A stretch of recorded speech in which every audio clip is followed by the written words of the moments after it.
Salam, salam akhir pekan dan salam jumpa pada renungan harian Embun Pagi.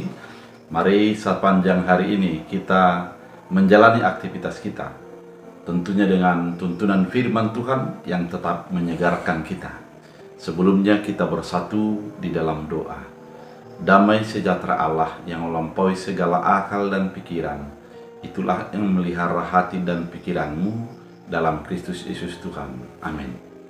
Saudara terkasih, firman Tuhan untuk kita diambil dari Ulangan 8 ayat 3. Dalam bahasa Batak Angkola dikatakan, "Di padiaria hamu tak kuroparon, duni dilehen ia tuhamu manna bayan panganon. Imasi panganon naso jungada hian dope di pangan hamu sanga opumuno.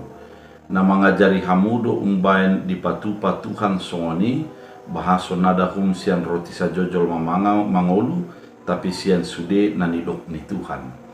Dalam bahasa Indonesia, jadi ia merendahkan hatimu, membiarkan engkau lapar dan memberi engkau makan manna yang tidak kau kenal dan yang juga tidak dikenal oleh nenek moyangmu, untuk membuat engkau mengerti bahwa manusia hidup bukan dari roti saja, tetapi manusia hidup dari segala yang diucapkan oleh Tuhan.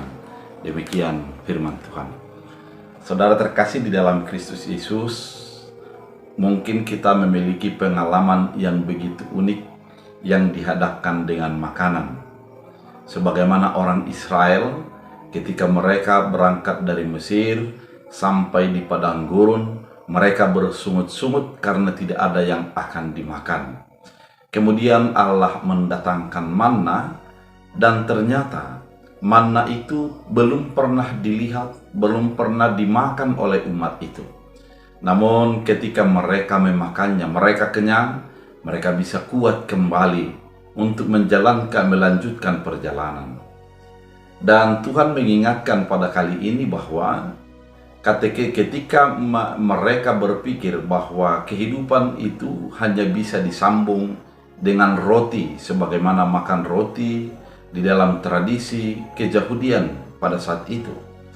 Kemudian Allah mengingatkan bahwa manusia tidak hanya roti, tapi manna yang tidak pernah dikenal, tidak pernah diketahui, bahkan tidak pernah dimakan itu. Namun mereka ketika sudah diberikan oleh Allah, mereka mampu hidup, mereka bertahan untuk menjalani perjalanan ziarah kehidupan mereka menuju tanah Kanaan. Saudara terkasih, hal pengalaman yang demikian mungkin pernah juga kita alami. Sebagaimana tradisi di dalam hidup kita sehari-hari, malah dihadapkan dengan sebuah yang di luar nalar dan kemampuan kita. Namun Tuhan memberkati dan kita bisa hidup dan beraktivitas sebagaimana mestinya. Saudara terkasih, saya teringat ketika saya pergi ke sebuah negara yang sulit untuk mendapatkan nasi. Pada saat itu saya hanya bisa makan roti, kemudian digunakan dengan beberapa lauk, diantaranya buah-buahan ataupun daging-dagingan, dan itulah yang menjadi makanan mulai daripada pagi, siang, dan sore. Ternyata pada awalnya ada sesuatu yang berontak dalam diri kita yang mengatakan bahwa tidak mungkin kenyang tanpa nasi. Namun setelah dijalani dan disyukuri, ternyata sama saja. Tidak akan menjadi mengurangi tenaga kita, tidak akan menjadi mengurangi kesehatan kita. Namun makanan yang di luar kebiasaan kita, ketika kita makan dengan rasa syukur, kemudian kita bisa nikmati karena itulah yang adanya, maka kita bisa sehat, bisa menjadi melaksanakan aktivitas demi aktivitas kita. Keadaan ini mau mengatakan bahwa manusia hidup bukan hanya dari roti. Dalam bahasa Indonesianya ataupun bahasa sehari-hari dalam kita, manusia tidak hanya hidup dari nasi saja, namun bisa juga dari firman yang dinyatakan oleh Tuhan. Artinya Tuhan pasti lebih tahu apa yang terpenting bagi hidup kita. Tuhan pasti tidak akan menjadi kehilangan akal untuk memberikan apa yang terbaik bagi umat yang disayangi oleh Allah. Oleh karena itu, saudara terkasih, ketika firman Tuhan kali ini mengingatkan bahwa orang Israel yang tidak pernah mengenal manna itu memakan manna bisa menjalani kehidupan mereka dengan normal. Demikian juga kita, ketika kita tadi ke sebuah daerah yang sulit untuk mendapatkan makanan kebiasaan sehari-hari, ketika kita menikmatinya, maka kita akan bisa hidup bersukacita oleh karena apa yang sudah diberikan Allah itu. Oleh karena itu, firman Tuhan kali ini mau mengatakan, jangan gantungkan pikiranmu dan perasaanmu serta keinginanmu kepada apa yang menjadi kebutuhan pikiran dan keinginanmu. Namun masuklah kepada keinginan Allah. Biarlah Allah yang berproses menentukan yang terbaik di dalam kehidupan kita.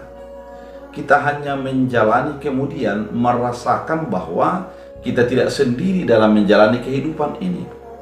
Dengan demikian kita menjadi orang yang optimis, berjalan maju, berjalan menjadi sesuai dengan keinginan dan tuntunan Tuhan. Saudara terkasih di dalam Kristus Yesus, firman ini mau mengatakan, jangan batasi Tuhan dengan kebiasaanmu. Jangan batasi Tuhan dengan pikiran kemanusiaanmu. Tapi biarkanlah Tuhan bekerja dan nikmatilah apa yang dikatakan Tuhan, yang difirmankan oleh Tuhan dalam kehidupan. Sehingga ketika kita menikmatinya, kita tidak asik untuk menggerutu, kita tidak asik untuk menyalahkan, kita tidak asik untuk menjadi merasa tidak nyaman. Namun kita bisa nikmati segalanya karena ada tuntunan firman dalam hati kita. Melalui firman Tuhan kali ini, kita mau dituntun, kita mau diingatkan oleh firman Tuhan yang begitu indah ini, bahwa ketika Israel dikeluarkan dari tanah Mesir dengan tuntunan dan keinginan Allah, dan mereka bisa hidup sebagaimana mereka memakan manna yang tidak pernah mereka makan. Apalagi dengan kita, orang-orang yang dipilih dan ditentukan Allah ini, yang pasti dengan tuntunan firman Allah, dengan penyertaan Allah, Tuhan mampu melakukan segala sesuatu di luar dugaan dan pikiran kita. Oleh karena itu, masuklah kepada keputusan Allah, dan biarlah keputusan Allah menjadi sumber kehidupanmu. Kita berdoa. Terima kasih Tuhan atas firman yang begitu indah, menuntun kami, mengingatkan kami bahwa kehidupan kami adalah semata-mata di dalam Tuhan. Dan apa yang Tuhan inginkan akan menjadi kekuatan dan kesehatan bagi kami. Biarlah firman-Mu menjadi kekuatan tuntunan bagi setiap hidup kami. Dalam Kristus Yesus Tuhan, amin. Tuhan Yesus memberkati.